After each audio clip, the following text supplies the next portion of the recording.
All right, we are live. Hello, everyone. Welcome to a special locker room access show. Today, we're going to be doing a football season preview. I'm Josh. You might remember me from basketball season. Got a few guests here today. Ferris is with us. Our guy from the forums, Dragon, is on. I'm sure you guys have read some of his stuff. And very special guest here to kind of lead this conversation for us is Ahmad Hawkins. What's up, man? How y'all doing? Amazing, amazing. Football's back. We're finally I personally don't like baseball, so like the summer is terrible for me. We had the Olympics this summer though, so it was okay, but we back. Football season's back, so we're gearing up for it. Exciting time to be a Virginia fan. Big news we'll start off with. I'm sure most have already seen. Quarterback controversy no more. Anthony Calandria will be the starting quarterback for UVA this season. Most might remember freshman last season came in when Musket got hurt and honestly played pretty admirably for a first-year young guy coming in. There's a bunch of stats on leading the P5, things like passing yards, touchdowns thrown for a freshman, stuff like that. He set some of the school records for those same categories. Now, with that, I think most will remember he was pretty boom or bust. That was the big concern, if you will, with what he could do was he was electric, but that could turn bad too. So, Ahmad, you've probably been the closest of course, of us to the program. What do you think this year coming in with Calandria?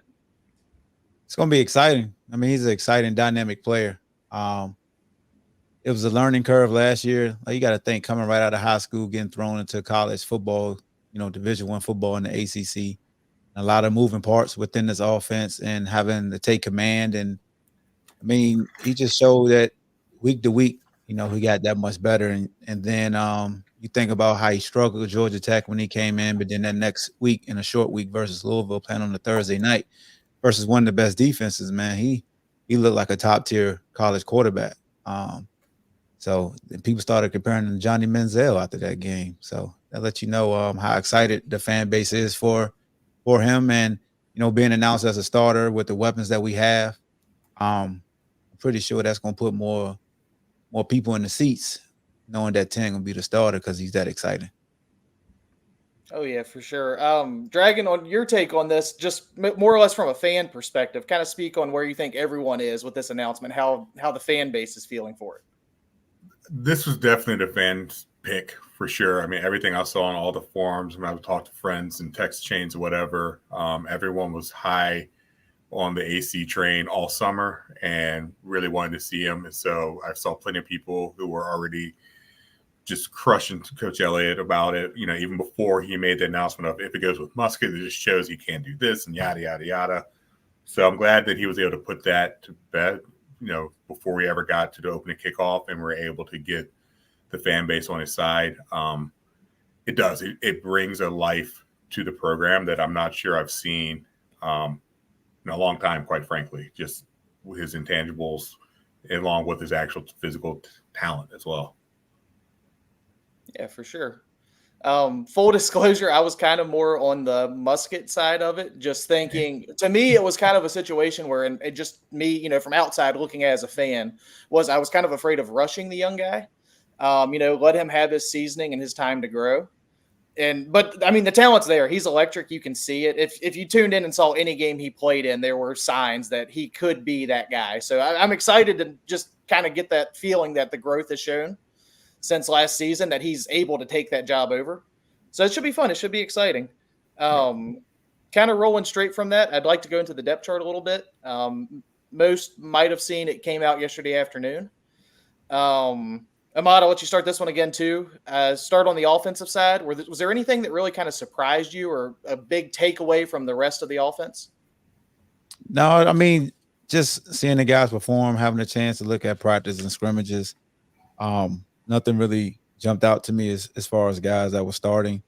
The tight end position was something that's interchangeable because all three of those guys listed been getting reps with the ones and been performing to their strengths. Also expect to see Dakota Twitty getting some reps and catching some balls at tight end as well. He made a transition from receiver to tight end.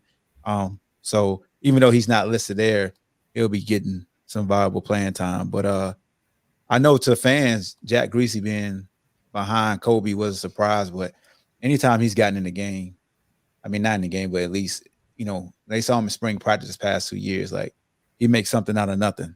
I'm excited for the fans to actually see Trail Harris. I know Chris Tyree has dominated as far as new receiver and comparing every new receiver now to Malik Washington, but Trail Harris has some special talents that I'm excited for fans to see. Yeah, good stuff. I kind of wonder too.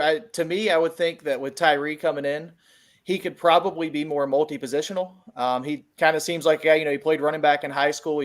Seems like a pretty tough guy, just watching some tape of him, not shying away from contact. Is that something you think they might work in a little bit, him moving around the field? I mean, yeah, he's a dynamic player, so you want to give him the ball in space. Being in the slot is very ideal for a guy with his skill set. But don't be surprised you see him in the backfield, returning kicks, returning punts, just in that realm. And then Sadaria Harrison, who's very dynamic as well. Just imagine with both of those guys on the field together. That causes for defenses to really have to identify who's the threat, because that young man has only been playing receiver now for a full year, and last year he battled some injuries, but he had a strong fall camp last year as a true freshman. So he's a playmaker as well. So our receiving core is really good, because Dre, that came from UNC, he's another dynamic player. So it's all about just playing within the flow of the offense and being sound. I'm really, really excited though to see Kobe Pace too, because he is a guy that gives you an advantage in the passing game with his ability to set up linebackers. And we saw last year versus Maryland versus JMU, them catch long touchdown passes. So this offense has a lot of potential, but of course it's going to start up front. That's it. Oh, starting up front, not really any surprises, I don't think. No. The one spot that I thought at least would be questionable, if anything, was Ty Furnish starting at guard. It makes me feel pretty good that there's enough confidence there, and I've seen that he's gained, I think it's about 30 pounds he's put on. He's up around 295, which, I mean, once you put the pads and everything on, that's 300. Just go ahead and say it. Yeah.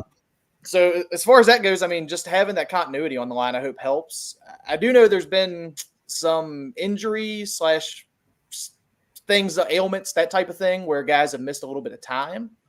But at least it's a crew that's had reps before together, so it's not the worst thing in the world. Hopefully they can kind of gel quickly. We'll see how that starts out. You brought up the tight end position too before we switch over to the defense. I think that's something that's really going to be a big change for us this year. I don't have the exact number in front of me, but I can't imagine we had more than 20 catches from the tight end spots last year. 11. 11? Wow. Yeah. Jeez. It was nothing. And I don't think that's any offense to Sackett. Like, I'm not trying to say it was anything that was being done wrong or anything like that. It's just now you have a full room with 3 capable guys that can do it. Ahmad, I watched a little bit of your show the other night. The 2 tight set, I think, is something that they'll be able to use, and that's something that they can definitely take advantage with, setting up the defense. I'm pretty excited about Neville personally. Watching his tape, he just kind of stood out to me. Seemed like he'd be pretty good. And he's got the accolades to come with it too, so we'll see how that goes. All right, switch over real quick to the defense. That's okay. Anything there that you thought was a little surprising or curious to watch? Anything? When everybody saw how big Billy Kay was, they 6'8" walk on.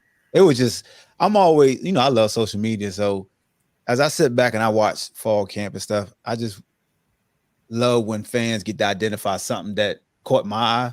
So when the depth chart came out, just seeing folks saying, wait a minute, that dude's 6'8"? I'm like, he's a tall kid. I mean, Patrick Kearney, when I got here, he was already, vying for a starting position, but Patrick Kearney was a former lacrosse player. And I'm not saying he's going to be the next Patrick Kearney, but the lacrosse guys are tough. So, he got it, man. Like, it's going to be important. He's going to play an important role for us just because we want to make sure we had that depth and guys getting in there, with Chico and Cam Butler on the edge, with him backing up Chico.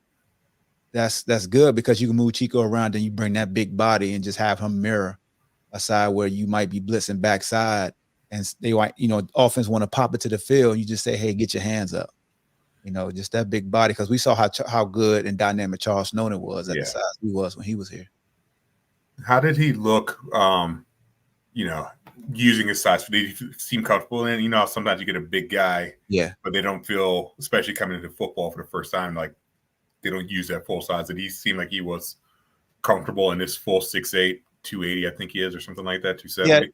Yeah, he's still growing. The thing with a guy that size, you just have to get accustomed to playing with your hands because that's your advantage. You know, it's like being a boxer, stay behind your jab. So with him, just pushing that hand out and steering the offensive line, because if he plays to his size and he play what you say, play long and don't be Velcro and let your pads really touch, or really shoot your hands out. I mean, that's such a huge advantage. Because that allows our two athletic linebackers to play those gaps and really shoot it. So he's still learning, but he has two guys in Cam and Chico that know all the tricks. And then Chris Slade is right there as well. So, you know, our defensive line coaches, they do a good job. Coach Dowling, and then you got Slade. So they got really good teachers. Nice. Yeah, I think too this year the defense for me, what I'm most excited about is just getting to see it in full form. They dealt with so many different injury issues last year that it never really came to be a full thing. I mean, even I think Chico and Cam were on the field together for basically one half. Yeah, and it was kind of like Chico was just starting to come back, and then Cam, you know, had his issues, and it caused a lot of issue because there wasn't a whole lot of real depth there. So this year, I feel like there's a lot more playable depth. That I mean, you know, you don't obviously a guy like Cam or a guy like Chico, you're going to feel it if something happens with them. But at least this time, it feels like there's some comfort in, okay, at least we could still have a rush if one of them were to have issues. The big thing for me that I looked at on the defensive side before we go into some questions is there's an or there, so I guess it's not that big of a thing. But I personally thought Dre Walker would be the starter. No disrespect to Jam or anything, but I just thought that was where we were. Anything you saw, Ahmad, I'm sure he'll be on the field. Like, I don't think it's going to be that big of a catch up, but was there anything Jam did that kind of set him apart? Yeah, well, first of all, Jam was healthy. Dre missed the spring, and then, you know, Dre was still battling back from the hand surgery that he had. So that could take away from his aggressiveness and bump and run, or just playing with his hands once he look and lean with receivers and run with them. But Jam did a very good job of just coming in, covering, being sound and tackling and understanding his responsibilities. Kim Deshawn has probably been our best corner in camp, in my opinion. So I will say this year we have the ability. I'm not going to say what we're going to do because I don't know. I'm not the coach, but we should have the ability to play a lot more man-to-man versus zone last year.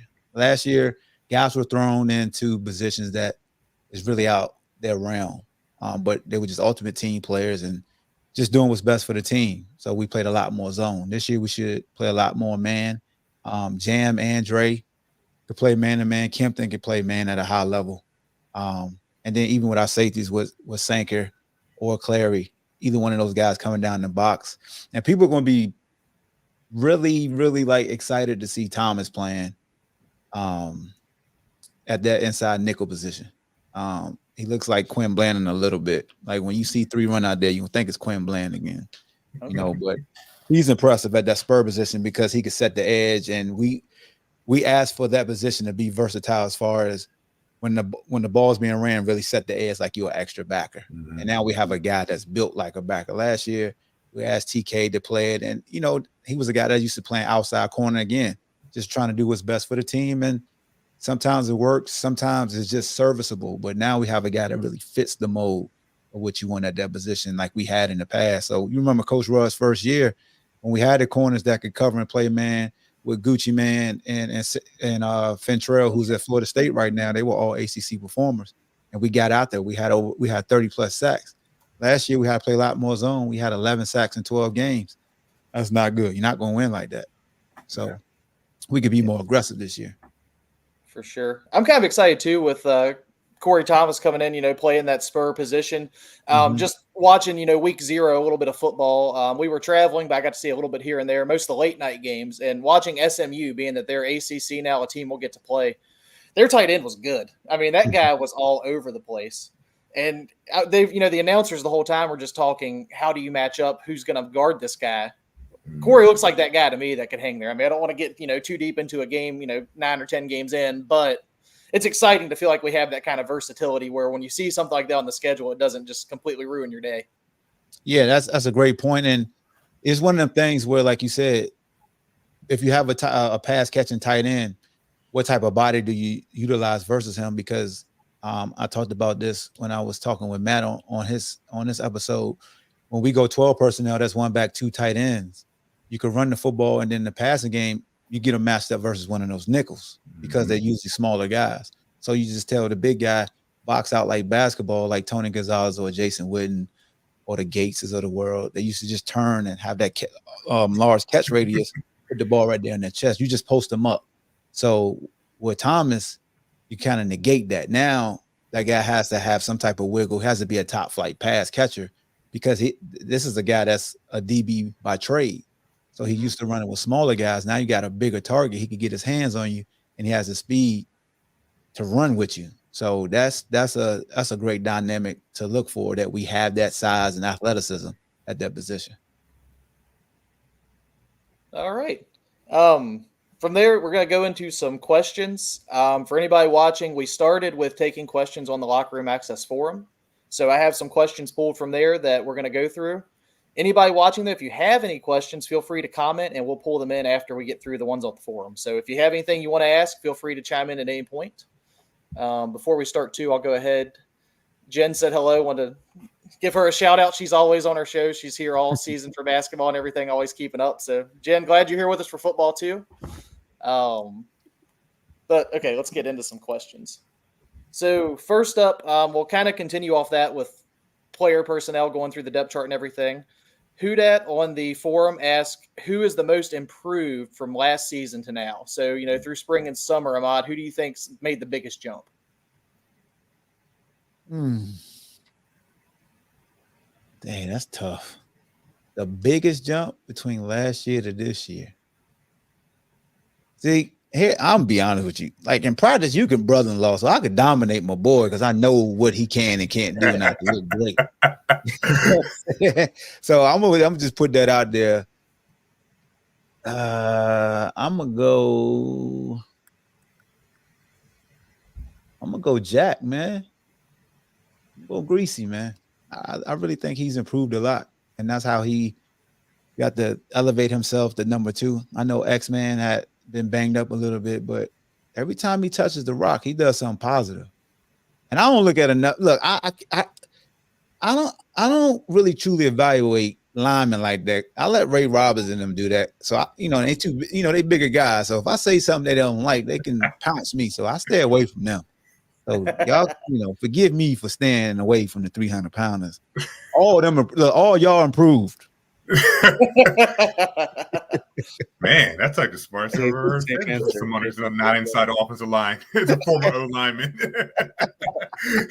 Can't tell us what we're doing in that room. Come on. Exactly, man. Hey, I'm a little guy, so I just tell the offensive lineman, hey, man, just if coach say you got to do it better, do it better. I'm not telling you to do it better. Great job. I don't even know what you're supposed to do. We'll kind of expand that question. Dragon, Ferris, if you guys want to jump in. What, as far as like maybe say a position group or something you're looking for to be improved, like as a fan, what are you kind of more or less hoping, but maybe you've read a little bit, seen some things that could be improved that you're looking forward to this year? I mean, I think, yes, I'm a former offensive lineman. It all starts up front, especially as I look through this chart. I agree with I love our receiving core right now. I think that there's a lot of possibilities there, and I like the backfield. I think we finally could have some options, both running the ball and catching some passes up the backfield. But none of that matters if we can't clean up what we saw up front. And I think that we saw bits and pieces of it through October last year. The O-line actually, it solidified itself, and that's when the team kind of hit that stride under AC in the Louisville game, the UNC game with Musket back. Like, the O-line held up, and all of a sudden these guys started to use their weapons. And I think if that unit can make the jump that they should be able to make, then you can open up that playbook a little bit more. You can give someone like AC a chance to do what he can do. You can start to move guys around and run some more complex routes. So that's my hope, is to see. That's also the hardest one.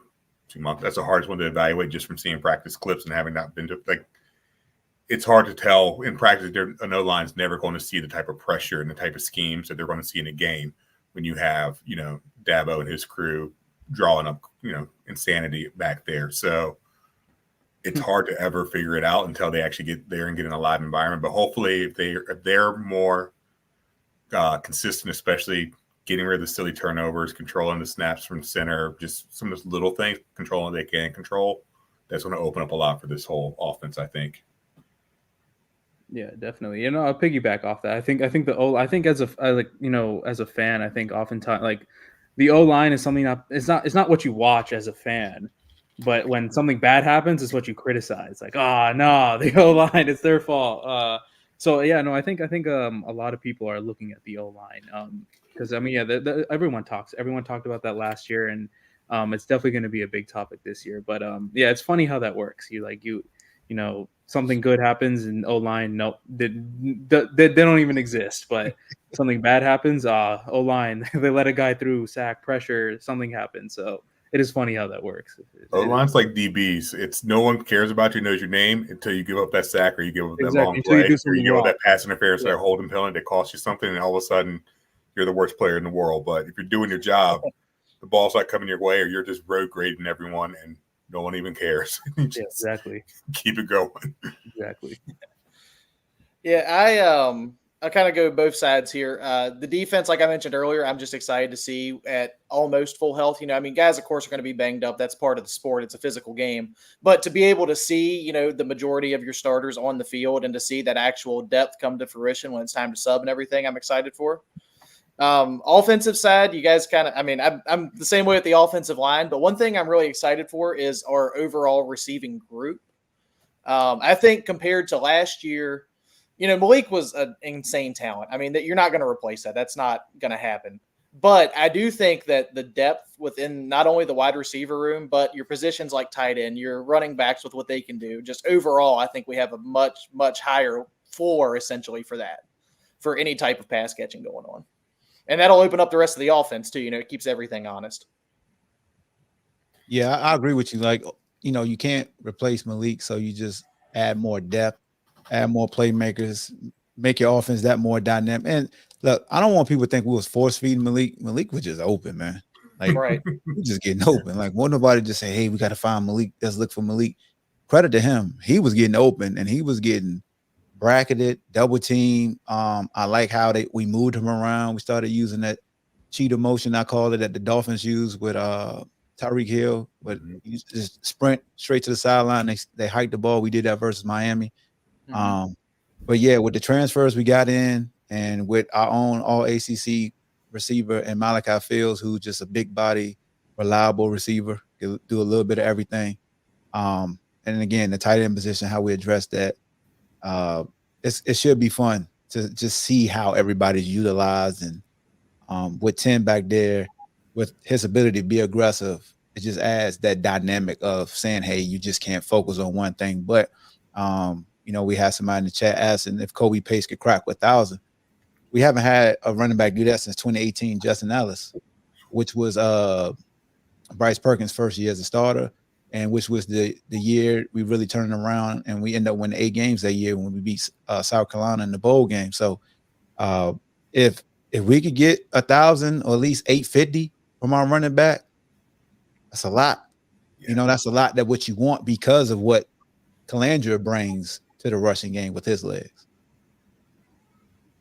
Yeah, and I think too, again, with the depth of position, I don't know, you know, just saying Pace cracks 1,000 because I think they will. I mean, he's not going to be a 3-down back and play every single snap. You know, they're going to sub guys in. There's going to be other touches given out. But I mean, if you get definitely over 1,000 yards between the positions, say maybe you get to like 1,100 or something, I mean, that's a good year. I think he'll be 3 downs. I just think he'll get a breather, but he's a 3-down guy. Yeah, he's a 3. Like 3rd down, you're going to want 5 back there is what, you know. When you say he's not a 3-down guy, a lot of people want to think you're saying he can't catch. You're just saying they want to keep guys fresh. No, no, I meant that just strictly as like a rotational thing. Yeah, sorry. Yeah. Could have worded that a little better. Oh, no, I don't think nobody going to have no issue seeing 34 coming in and get some touches. Once they see him rumble, he old school zone blocking type of running back, man. Just 1 foot like Orlando's Gary and them boys be for the Broncos. Like, put his foot in the ground and he go. He just take what you give him and he punish people. So it's a nice change up because Kobe's the Swiss Army knife. Jack he's looked at as a bruiser, but he actually weighs less than Kobe, which is crazy. but he just runs behind his pads violently. And then X-Man is like that home run hitter. And we saw his true freshman year, that speed he got is dynamic. So, and like I said, you factor in Tyree and Sedarian Harrison can also carry the ball, jet sweeps and things of that nature. Mm-hmm. The weapons are there. It's all about game planning and understanding the time and place to do things. I think everybody can agree with any offensive coordinator we had. It's time and place for everything. Just make sure it times up right when you try. So to that question, I want to jump in with a question then. Do you think that the team is willing to open up the playbook a little bit more and be more aggressive this season, and given the weapons, given the depth they have? I feel like that's been a complaint the last 2 seasons, is sometimes we tend to play an old school version of the game almost and not taking shots as often. And some of that's dictated by personnel, some of it's not. But yeah, I think you can be aggressive, but anytime you're trying to be aggressive, you have to generate time. So I could want to take shots, but when you take shots, that's like the old school 7-step drop. So even though I'm in a gun, I need an extra second. And if somebody's bringing 5, then I got to tell my QB, hey, check it right here because you about to get hit in the mouth. But what helps is establishing a line of scrimmage, being able to soundly run the football positively, consistently. So getting 3 and 4 yards when we need it. And then when we go play action, you can buy that time because those backers get sucked up in there and they realize it's a pass. They retreat late. So you get more time, and then your linemen hit people in the mouth. They're hitting people in the mouth. And when it's time to catch, they still aggressive because they've been punching in your mouth. Like, I've talked to linemen, like once they got in the groove of being that freight train and now it's time to kick, slide, and catch, their confidence level, man. Like everybody is confident. So if you start out trying to be aggressive and somebody's attacking you, and at the end of the day, they're human, they football players. Like little guys like myself, we might have kickoff return, kickoff team. I got something to get my butterflies out quick. So a lot of times with linemen, the sexy thing is the first play of the game, take a shot. Yeah.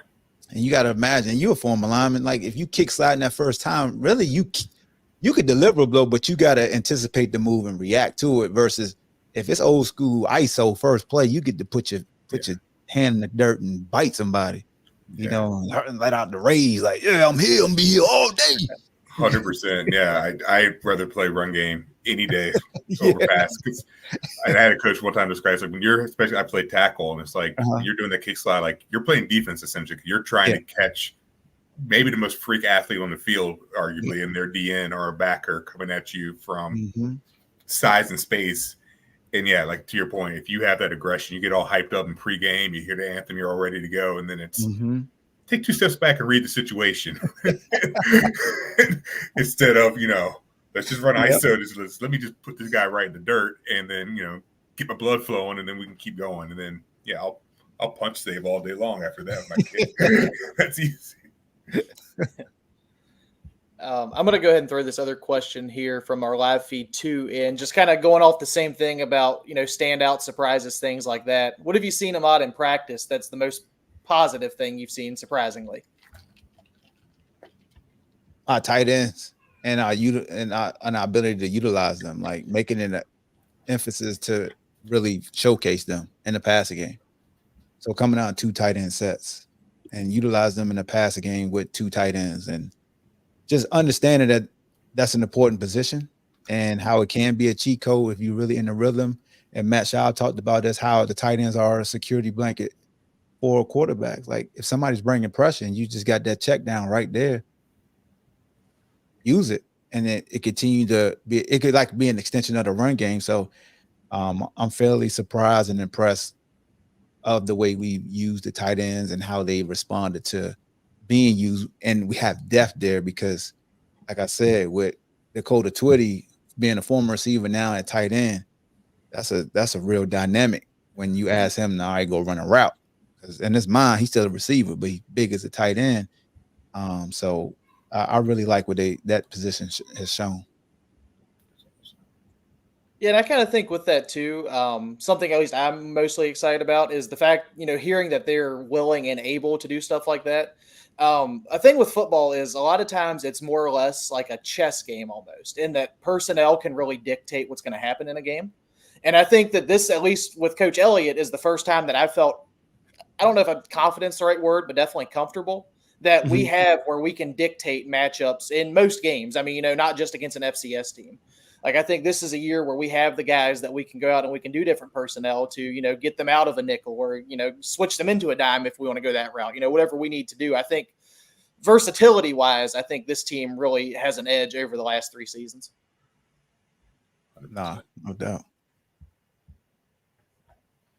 All right. I'm going to go to another question from the forum. This one comes from Jazznut, who, if you guys don't see a lot, he's essentially our main editor on the forum. He is always cleaning up the messes that a lot of us create. I'm bad for it. Fresh is pretty bad for it. Don't mean to shout about the negative way, but Jazz is always cleaning up our stuff. So we'll go to his question. Ferris, if you want to jump in first on this one's what's the best place to get food for a tailgate or at Scott Stadium? So I guess we'll do concession and also tailgate. Concessions. Speaking of concessions, I saw that they changed it up a little this year. They're like making like different stands, and they're going to change it up week to week. So that's actually a very clever idea. There's no food fatigue. So that should be exciting. I don't know. I mean, concessions wise, I'm pretty standard on concessions. Right? I go straight to the pizza and soda, and then I don't really touch anything else. But yeah, I mean, outside the stadium, places on the corner are always a good option. It's near the stadium, easy access. Little John's came back. Little John's used to be a classic when I was in school to go hit up before the game. Obviously, if you're tailgating, there's always Chick-fil-A is a popular tailgate food, Cane's, the classics. But I am interested to see what the stadium food would be like this season. I think week 1 there's like a pork sandwich station, like a barbecue and like a taco or something. I didn't realize they were changing those every week. I saw that they changed it up for this year, but that's actually I might be wrong, but I think they are gonna maybe like change them up, rotating restaurants. So yeah, that should be interesting. Yeah, I think what they're doing, if I understood it right at least, is they're going to rotate like menu items. So it's like, this is a barbecue place, but this week they'll have barbecue. Okay. Next week they'll have chicken. The week after they might have a brisket, stuff like that. Cool. Tailgating, though, for me, I'm kind of more of a traditional, like, I want to take burgers, brats, wings, stuff like that, and grill it up and enjoy, the camaraderie and comfort of being around and that game day experience. The concessions, though, for me, I thought, it's pretty simple because it is a standing restaurant, but I loved when they had that white spot truck up on top of the hill. Yeah, I thought that was great, being able to go over, support a local business. And of course, that thing was slam packed. I mean, it was always a wait. Like, you had to go in early. And see, for me, football is a long game, man. Like, I can't sit that long without having something. It doesn't, a beer or a water, even, it doesn't matter. Some type of snack food. So it's always a good place to go for food for sure. Let's see. I go to another question we've got here. This one comes from UV Adrian. Pretty clever name because his name's Adrian. Mm-hmm. His question is mainly asking about win totals, and with that, he's wanting to know how many wins would it take to consider this season successful. Is there a number? Is there a roundabout? Is there a certain goal in mind? And then on the flip side of that, after, we go through the positive, what would be considered a negative, maybe even catastrophe level? Like what would be bad for Coach Elliott and staff? That's a good question. I mean, 0 would be bad. I'll say 0. Yeah. 0, 1, 2, 3. 3 is possibly bad too. Yeah, I mean, I think from a fan perspective, I think like 5 to 6, I think is, obviously people 7 to 8 would be awesome too, but I don't know. From a fan perspective, I feel like realism says like 5 to 6 possibly, and then if you can squeeze a couple more from there, that would be that would be wonderful. 7 to 8 wins this season. Book it. I mean, that could very well happen. It's not like I wouldn't say it's like an overly tough schedule. It's not an easy schedule, but it's not like the most insane schedule either. So yeah, I would say if we got to 6, I think people would be elated. I mean, that's a bowl berth. That's something that hasn't happened in a while. So I think people would be elated with that. Yeah, I mean, I'm a little bit more hesitant on it. For anyone who knows, I do a lot of gambling and odds predictions on the forum and have a pretty good hit rate that I like to keep up going. But I believe right now the over-under is still sitting at about 4.5 wins for the year, which feels, I said going into the year, 3.5 might be the over-under. 4.5, I can see that looking at the roster, how it's shaking out. That feels about right. I'm leaning towards the over on that now. I think this team can get to 5 wins. It's probably where they'll settle at, maybe 6 if things break right. I think that would be in 6 would definitely be enough to placate the fan base. If they get to 7 or 8, Elliott's getting a extension, and rightfully so, given what he has in the pipeline coming in for next season and getting from what he inherited to there in 3 years. That's a massive turnaround. But I would say 5 to 6 wins, just because of the schedule and the way some of the games break. And, the back half in November looks a little tough. It can be some tough sledding. And there's also just a lot of unknowns. Like, I mean, if you told me a week ago that SMU would look awful last weekend, and they did. They were sloppy. Maybe that was first week, but I don't know. That was a 10-11 win team a year ago. They did not look like that at all last week. There's just a lot of unknowns. But I'd say 5 to 6. I'll say 6 wins. I'll go ahead and put it down. Yeah, I like, just the goal of making a bowl, which, would put you at 6, maybe 5, but I don't like the whole 5 and 7, you get a bowl thing. I mean, if they go, obviously I'm going to support them and be super thrilled about it. But just from the achievement standpoint, like, let's get to actual eligibility. That's what I'd like to see. I kind of feel like, like a 2-win or less season would be on the catastrophic side of things. I mean, things can break bad, like you look at last season, they only won a couple games, but they lost 6 games by less than 9 points. I mean, it was so tight. And those were games too, that it wasn't like they were getting blown out and just happened to come back and make it close at the end of the fourth quarter. I mean, those were games that were literally seesawing back and forth. A few of them, they had big leads in and just couldn't contain, stuff like that. I'm kind of bullish on this team, though. Me and Amal were talking about this before the show started. I don't want to say I'm predicting this, but I really could see a path to being 5-0 to start the season. Yeah, well, that's definitely. I don't think any game there is too crazy. Now, again, I'm not saying I'm predicting or even putting any expectation on that to happen, but the schedule lines up, and that the bye weeks come at good times. Ahmad pointed that out earlier. We were talking about it. Every time they play 4 games, get a bye. Play 4 games, get a bye. Like, it works out well. Yeah, 100%. Yeah, I can see. I mean, I'm from the Coach Walls era, so the goal is to get at least 6. Get to the bowl game, postseason, extra revenue for the university, depending on what bowl you go to, but you get those extra practices, extra development for young guys. So I always try to look at the schedule, like where can we get the first 6, and then anything over that is icing on the cake. And yeah, like, and this is the part of the media, being on the media side that kind of is like tough for me, because I hate playing the paper game, like winning on paper, because I was always taught like that paper don't mean nothing. Like you better get ready for whatever show up in your face. And I understand why we wasn't picked to win that many games, just because of how we struggle offensively with our offensive line. But the good thing is all those guys are returning. They have some experience. They understand the things they need to work on. Coach Heft, this is his 2nd year working with that group, so his teachings and his communication is ingrained in them, so they just touching up on what his expectation is within the scheme that Kitchens wants. So that's why I'm really like, all right, guys, prove yourself right. Don't try to prove anybody wrong. Like, you're never going to change the opinions of folks outside the building, because they continue to move the goalposts. If you win 6, they be like, well, you didn't win 7, or you didn't win 8, or like Noah Lyles, or you barely won. I'm the fastest man in the world. Yeah. Barely won, though. Yeah. So, but I think they definitely do got the potential, and you need luck and you need to stay healthy.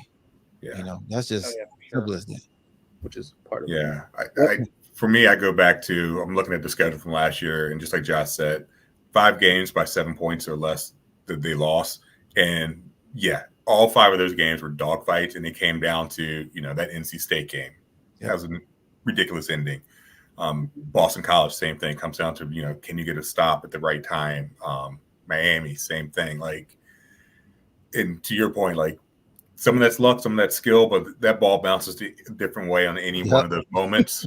Those are wins. And like, suddenly last year's team is a 5-6 win team, and with a more experienced group, like you said, with all the kind of the bump ups they should have, you know, they can get some of those wins back this year. And I'm with you. Like, you look at the schedule and you break it down. Like, there's nothing.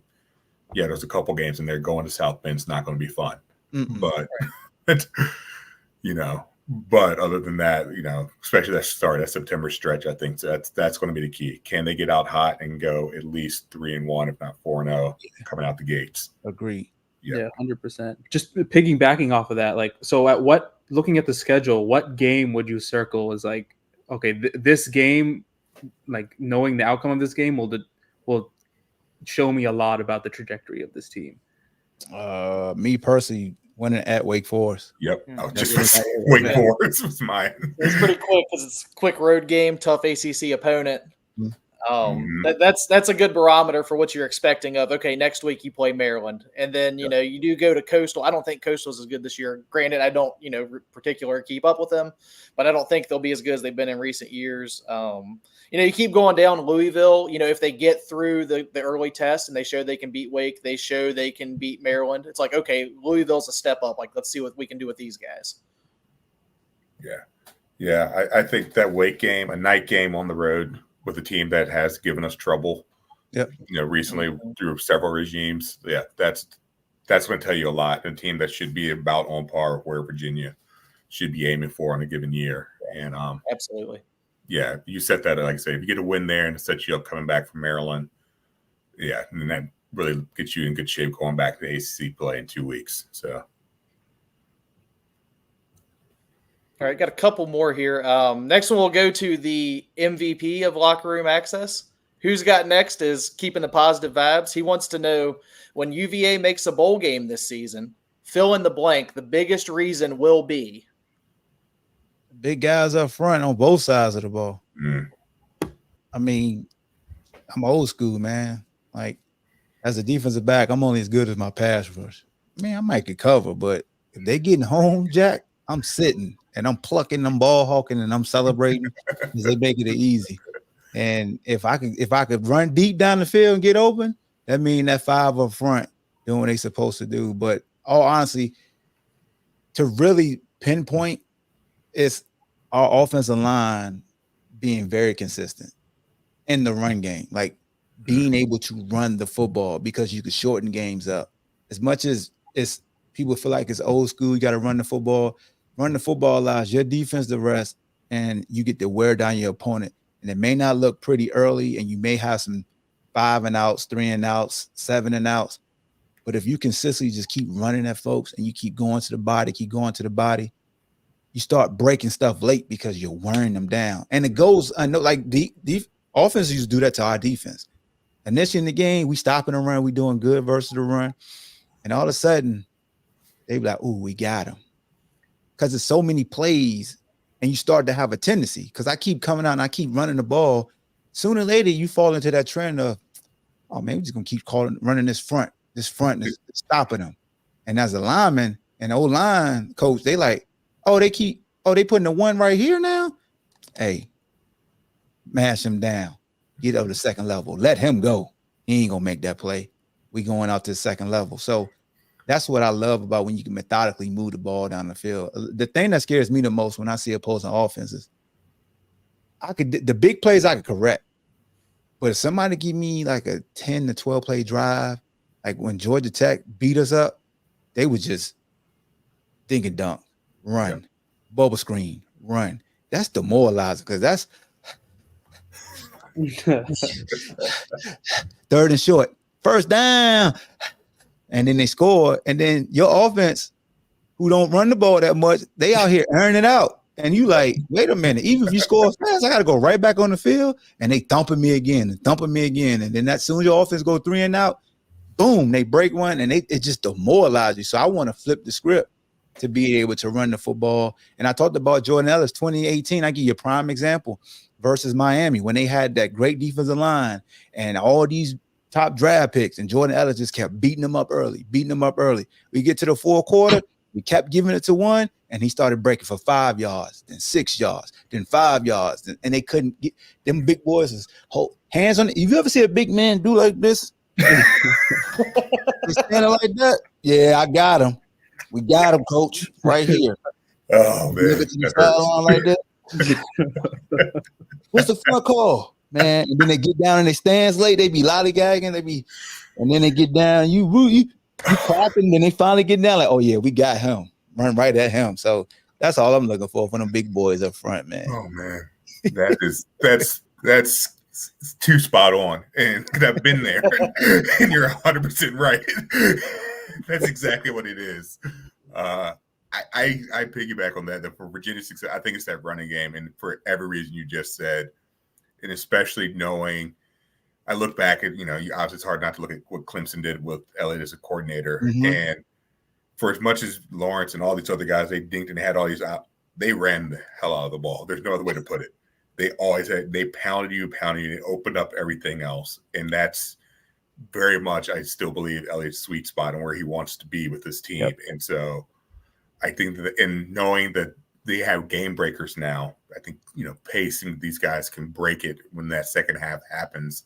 And that D lineman's got their hands are a little bit slow getting in and out of their stance. And all of a sudden that 3-yard run, these guys can take it to the house. And that's the difference maker, I think, this year. And I think, to your point, if they can start stringing together 10, 12 play drives where they're just doing that in the first half, and the second half is going to open up for them. And it doesn't matter, who we're playing down the stretch, especially with some of these high-power offenses. Keep them off the field is the best way to beat them. It's just don't let them get on the field, and we'll be fine. They'll be fine. Yeah, definitely. I would say consistency, too. I think every season is full of peaks and valleys. And I don't know, just making sure those valleys aren't too deep. Like, they're going to happen, but making sure they're not like Mariana Trench level, like we're all the way down there. I think consistency is a big thing in any sport. Being consistent, stick to your principles, know who you are, and don't get too down. Yeah, you guys kind of hit everything. My two things I'm marking, the 1A, 1B. 1A is the offensive line, that they are capable of not only pass protecting, but also establishing a running game. You're definitely right on that, Dragon. That's been Elliott's thing. He's said it since he came here, is he wants to be able to establish a run. And so far, he hasn't really had the line necessarily to be able to do a lot of it. This year, though, like I said, these guys have been around now. They're older. They're, in some cases, they're heavier. They put some weight on. They're ready to play. So hopefully that goes well. And then 1B for me is just general health of the team, specifically, again, the defense with all the issues they had last year. If they can try to mostly stay upright, and, of course, if they've built some playable depth to go along with that, if there are issues, those are kind of the two things to me that will say, okay, this is, looking back, why we're celebrating being in a bowl game. Great. Let's see. Got another question from the forum here, just about wrapped up. Jordan J Astro 2. He said it as a poll, but I'll just ask it as a question. And I feel like how I know most people are going to lean this way. What would you say would be better, or would you be happier with? 6 wins and they win a bowl game, okay? You don't even got to say the second option. You don't even got to say. Yeah, I remember this question. You don't even have to say. I have to look at the forum to know where this is going. I didn't even chime in on this. You don't even have to say it, man. I wanted to give him the shout out for participating in our forum, but I think we all know how everybody feels here. What was the second part? Or beat Tech? Yeah, basically like a 4-game season. 4 wins. Yeah, 4-win season, but one of those wins is Tech. 4 wins and beat. I think it was 4 or 5, maybe something like that. I don't remember exactly. Yeah, I think he started at 5 and then realized it was way too obvious, So yeah, most people would take the 5. Let this question go another week, it'll get down to 1 and 11. People do be 1 and 11. They make you really choose. Like that's usually what it is. 1 or 2 wins and beat Tech. Yeah, that's usually what it is. I'm gonna go ahead and jump first on this one. So give me the 6 wins. I need the wins first. I need it. Like, if we go 2-3 wins and beat Tech, y'all still gonna want to get rid of Elliott because it's still 2 and 3 wins, even 4. You get to a postseason bowl game, yeah, it's still gonna sting that you lost. Like, case in point, 2018 we lost to Tech, right? It was heartbreaking. Then we turn around and shut out South Carolina and the Belk Bowl. That all season we was feeling good, right? Oh yeah, real good. Yep. I want that feeling real good all season. I want that, that Tech stuff. I've been a part of the rivalry. If they still end up with more wins than us, they still gonna taste it. I mean, we can't win. Like, yeah, we beat you. We beat you for 50, how many years in a row, whatever. But Coach Elliott and his staff, they need the most wins they could get. So I'm always gonna go with the most wins for now until it's consistently getting a lot of wins now. Then you know what I'm saying. So that's just my take. Yeah, I'm right there with you. Get me to a bowl game. Everything else, I mean, I'm born and raised in Nelson County, grew up in Charlottesville, basically. Like, I believe that rivalry. There's nothing I can't say more than the Hokies, but give me 6 wins, send me to the postseason. I can get over that. I will say I'll give myself an out because, that's politics. We give ourselves outs. I will say, if we are looking at a 1-11 campaign and Tech's having the year that the pundits are thinking they're supposed to have, and we get to play spoiler, I might be okay with the 1 win being against Tech. I mean, they did us when we won the national championship in basketball, right? They beat us that year. Yeah, they were the ones who broke the streak. They held on in that. It was like one of the teams that beat the Bulls when they lost 10 games. We beat the Bulls. Which I don't even know if that's even possible now with the new playoff format because they will probably just drop into the 6th or 7th ranked team or whatever. But yeah, if we can play the spoiler, if it comes there, I will pull the rip forward on that and be okay with it. But yeah, give me the wins. Give me the wins. Give me the wins because I don't want to see the staff replaced and start over again in 25. Yeah, 100%. No, I'll definitely take the wins too. I mean, I think the wins show growth. The win, that amount of wins will come with other benefits too, and I think the long-term happiness with where the program is at, if you make a bowl game and get to 6 wins versus the pain of 1 week that someone might feel by losing to Tech, I think I'll take the wins too. And I didn't grow up in Virginia, so like the Tech UVA, right? I went to UVA though, so I kind of understand it, but I'm not deeply entrenched in it like people from the state are. So I mean, yeah, easy for me. I'll definitely take the wins. Yeah, same way. Being around so many Tech fans that, like Ahmad was saying, there's not an individual win that does anything to quiet it down. I mean, we've beat them once in 20 years. Like, you beat them this year, okay, they don't care. You've got to string together 3, 4, a few consistent to really start to make that go away. But same way, if it did come down to being the spoiler, holding them out of this 12-team playoff because we were 1-11 and beat them, I guess that would feel decent. Quick correction, just because we are a basketball-focused group, we did beat them both times the championship season. It was 2018, the year that they came in on College game day and beat us in Charlottesville. That's what it was. Okay, there it was. Still frustrating, but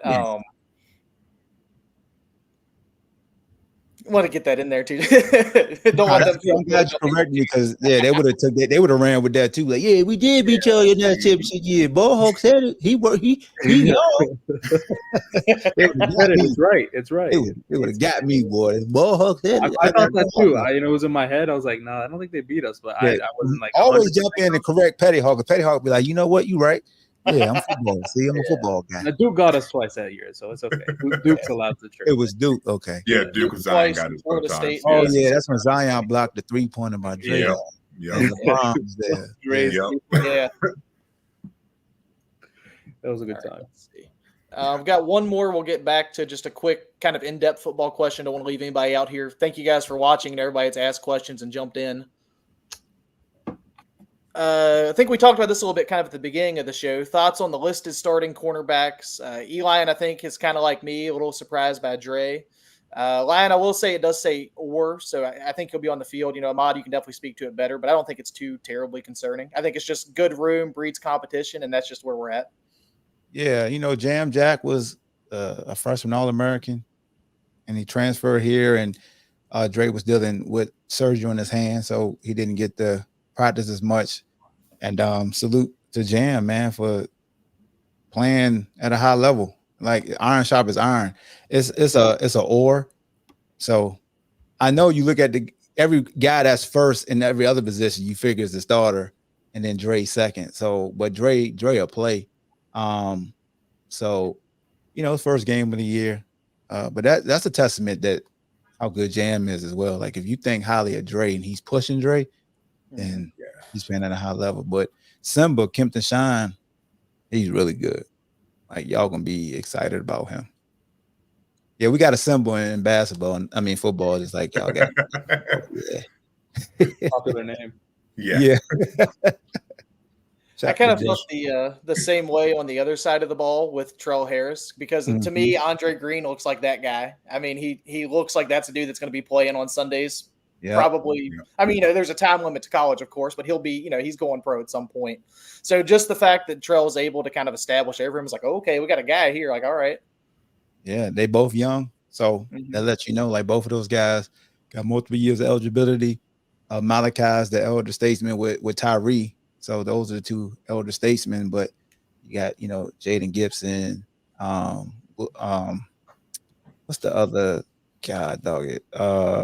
Eli Wood is on the depth chart. You see he's behind Malachi. Then JR has the knee, so he'll be back. So, Coach Mims did a good job of just carrying on the tradition that Coach Higgins left when he moved on. And he's done a phenomenal job of just teaching those guys and being a great recruiter and going out and get them. Salute to Calandria and Cam Robinson of being the ultimate recruiters too in the transfer portal. Oh yeah. I feel to let you know right there, man. Like the season we had, all those guys came together and they started helping recruit. That's why I'm excited about this year and the continuity with this team. Oh yeah, it's definitely there. Everybody, first game, Richmond this upcoming Saturday, 6:00. It's going to be one of those ACC Network extra type games. So it's one of those things where as long as you have any type of subscription, cable, streaming, whatever, you can get on ESPN app and stream it if you're not going to be there. If you haven't checked it out yet, watch Ahmad's Believe in Virginia shows, the podcast he has. There's an offense, there's a defense, there's a few different ones. They're great. I've been watching them most of the week. They're good. I mean, it's some good in-depth stuff there. Anybody watching this, if you want to be fully primed before the first game, go check that out. Appreciate that, man. Also, for the fan base, Richmond hasn't named their starting quarterback yet. Yep. We named ours, baby. They're not playing QB. They're just going no QB. Hey, both of those guys, like one of them is a runner, and the other is a prototypical passer. And you look at their pass attempts last year, like you could definitely see that one does both, and the other is just in the pocket slang. Like the one that's in the pocket slanging it, that joker threw 6 touchdown passes. That was his first career start. He threw 6 touchdown passes. His name is Camden Coleman. Another one, the name is Kyle Wickersham. Kyle Wickersham is like a dual threat guy. He wants to run the ball, bigger body quarterback, dynamic with his legs. But he still completed like 70% of his passes. But Camden is the dude that's like, all I throw is touchdowns. So we got to prepare for 2 quarterbacks right now, all the way into the game, because they playing chess right now. They don't want to show their hands. But I understand why Tony named the starter here. I wanted Tony to hold it close to the vest of the first game, so they had to prepare for 2. But I'm glad Tony, for our fan base sake, he named the starter. Yeah. And then they got a local kid from Woodbury Forest, Landon Ellis, play receiver too. So you always got to salute the local talent that's playing in Scott Stadium, whether they on our squad or against our squad. Before we close out here, got one for you, Dragon. Basically, it's my office. It's a guest room. I don't care. You don't want your guest room to be too comfortable, then your guests don't leave. There you go. Yeah. You can get a room. You ain't got to stay here. Right? That's funny, man. That's good. All right, well, that is our show, guys. Again, everybody, Ferris, Dragon, Ahmad, thanks for coming on. Thanks to everybody tuned in to watch. Of course, a replay will be up if you missed or just now tuning in late, want to check out the whole rest of the show. Yeah, you got full hour block there. It was on Twitter tuned in, man. Salute to everybody on Twitter that tuned in. I shared it on Twitter, and appreciate it. 240 people live. Yeah. Thanks for doing that. We had some technical difficulty on our end, but we've got it, Facebook, YouTube is where we went with it, so everything was good. Yeah, everybody go Who's. We'll hopefully see as many people as possible at Scott Saturday night. Yeah, come to the Scott, get you some new food. Shout out to Eric Ward and the staff, man. New lights, new food, new Jumbotron, just new. New stadium. Well, before I close it, how is that Jumbotron? I mean, I have, I've seen like the construction going up. Have you seen it actually lit up yet? Is it the real deal? and it's loud and clear. So y'all might say, hey, turn it down. Make sure you know it's clear and it's huge and it's beautiful, man. They did a phenomenal job. The lighting that they installed, the speakers, like, bro, I know everything. Oh, ball hawk, you're a homer. So what? Come to the game. It's nice. They ain't put on the video game yet. Y'all got to update the hill on college and update the Jumbotron and make sure 11541 is where it's supposed to be. Also, EA Sports. Come on, man. Yeah, supposedly is actually going to be tomorrow. Tomorrow's patch is supposed to fix the hill in the Jumbotron. Look at that. Hey, whatever y'all do, don't listen to the fans that want me on the daggone horse. We got who's supposed to be on the horse. Do not put me on the horse. We need that in the game. Bronco is in New Mexico now. Bronco had me riding horses. I got on my field riding horses because of Bronco, but that don't mean I'll do it in front of y'all. No, sir. We got great lady up there. Yes, we do. You ain't gonna see me fall, laugh at me, put me as a gift.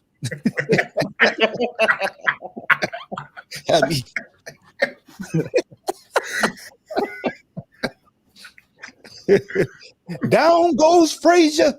Down goes Frazier. Y'all ain't old enough for that, Y'all might have heard it, Nah, I heard it.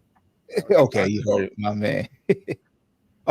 Chris said we need Caveman in the game. Oh yeah, they want the Caveman series to come back on the Jumbotron. Hey, you really pushing for that. that? People really push for that. It's interesting. Yeah, I'm surprised about that. Shout out to Heath, man. Hey, Heath, I know you won't be good. Hey, man, I ain't falling. I'm holding on. You know what I'm saying? Not being on that not top 10, like I'm trying to remember what game it was. TCU, I think, like 2013. Yeah. When they fell off the horse and it was like number 3 in the not top 10 forever. You know what I'm saying? Unless they let me go on Papa Ball, let me go on all the networks talking about how I fell off the horse. I do that now, let me go all the shows and describe how I feel to fall off the horse. Oh man, good stuff. But in any event, the horse will be there Saturday. Hopefully there's no miscues, things go well. And hopefully we can kind of convene on the forums to talk about a big win and where we go from there with the rest of the season. Yep. Yes, sir. Go Who's, baby. Go Who's. Thanks everyone for tuning in. Go Who's.